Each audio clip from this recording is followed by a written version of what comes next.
And to think that even the penalty for some of this, especially that of Section 1, is just to spend 5 years in jail, means someone is trying to be evasive of what you just talked about, not putting the caveat on Section 49, here also on Section 51 of this proposed law.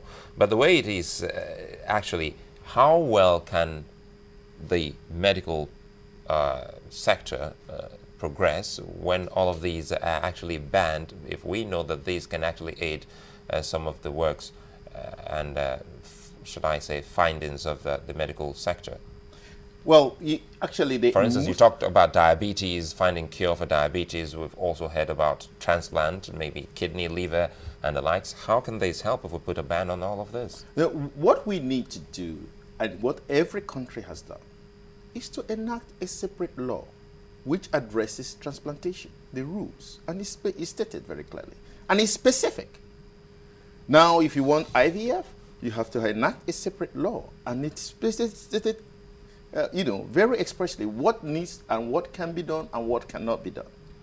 Now, in a system legal framework like this, what the National Assembly, whether they know it or not, they have violated the constitutional provisions under Section 4, subsection 2, that they have an obligation to make good laws. Having not made good laws, in fact, if you take this to any country which takes the laws very seriously, they should all resign. But there was a public hearing about this bill. Yes. Did you attend? I did attend, and I did make my contribution to this.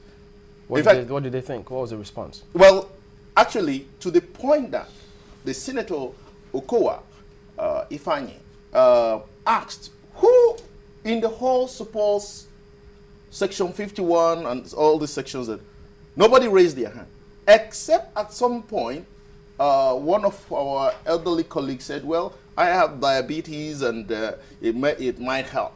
And even that was booed at. That means Nigerians overwhelmingly, before the Senate Committee on Health, rejected this bill.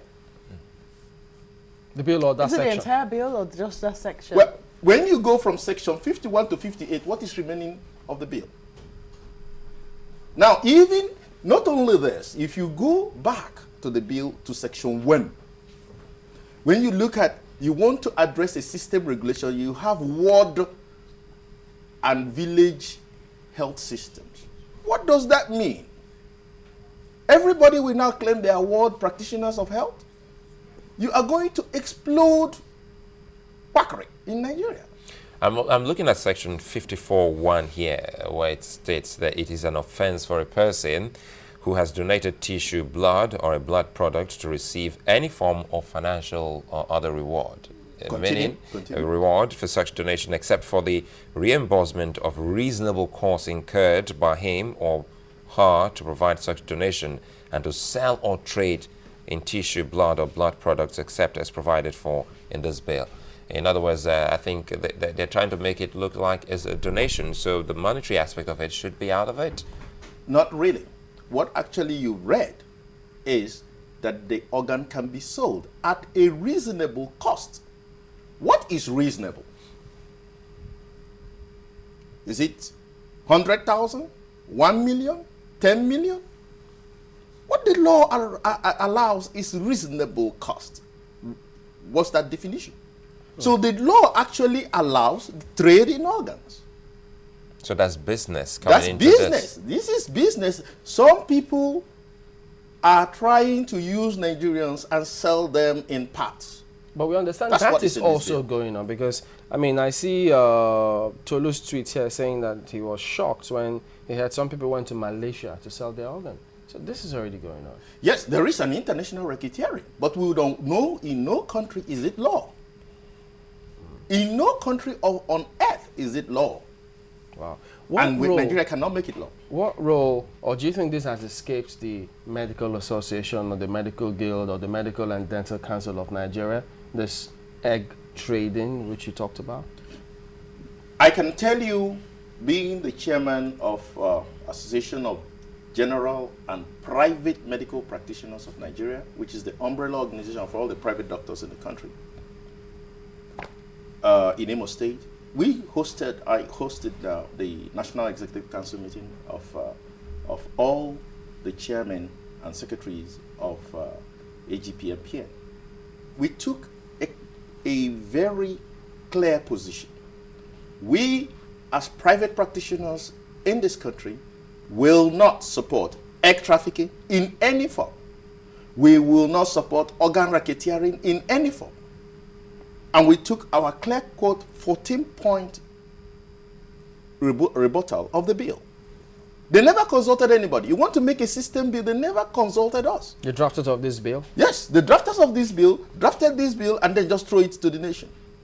You never talk to the practitioners, you never talk to the pharmacists, you never talk to the nurses, you never talk to the lab scientists. So nobody was spoken to. But isn't that because of the politics that was prevailing in the sector at the time? No. What is happening is some people feel, maybe because they are legislators, maybe because they are in government, they can force the health system to do what they want to achieve their aim. But it's not going to work. But we have doctors there. For instance, you mentioned Senator Okowa. He's a doctor, isn't he? Yeah, he's a doctor, but he is not the association. So they should know. That's what we're talking about. Because now we don't believe that this is done by a non-medical professional. That is the drafting of this particular bill. Perhaps is done in consonance with some of these people who should be in such association. Nobody consulted at the formative level of this bill. I know that because I chair the committee, the National Committee on National Assembly Bills for the Association of General and Private Medical Practitioners of Nigeria. Nobody consulted us. And that is a big omission because we're 70% of the entire hospital system of the Federal Republic of Nigeria. But some people will say that, is it that there is nothing good? Because you also talked about how this bill is a violation of human rights. But are you just referring to sections 52 to 58, or you're saying the entire bill? Because you also seem to be faulting from sections 1. Yes. We are also faulting. Look at, they come up with the issue of certificate of standard. Well, the standard is to improve the standard of healthcare. What is in the certificate of standard? You have 10 beds, you want to make them 12. You have to apply for a certificate of standard. With this provision of certificate of standard, which is unconstitutional, you can actually wipe out the entire private hospital network and replace them with your concessioned hospitals.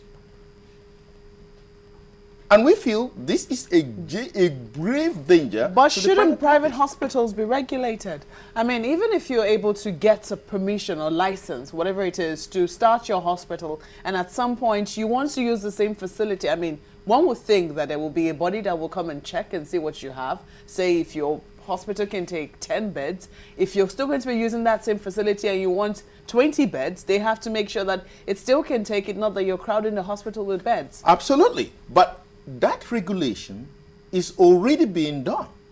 By who? By the state DMS, with the Director for Medical Services. That regulation resides in their office. But shouldn't we have a federal standard, a general standard for everybody? Now, especially when we're talking health. Yes, no, we see, in every country, there is what we call ISO standard and different other names. These are standards of prescriptions of what you should have in a hospital or in industry, all that.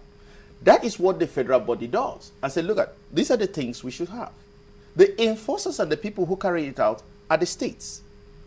Now, if they want to prescribe that, then that's okay, but it's not to regulate the infrastructure. This one also regulates if you want to buy an ECG machine.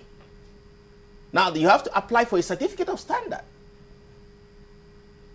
Just to buy an ECG machine you want to use. We are not going to be, this will be impossible to practice medicine in this country. What about the part that talks about the treatment of emergency cases? Now, again, it is nice and it's something that we have undertaken on our own. We have been treating emergencies. In some cases, people are denied and people lose their lives. However, when you enact it in a bill that must be compulsory to treat emergencies, you must show the mechanism for paying for it.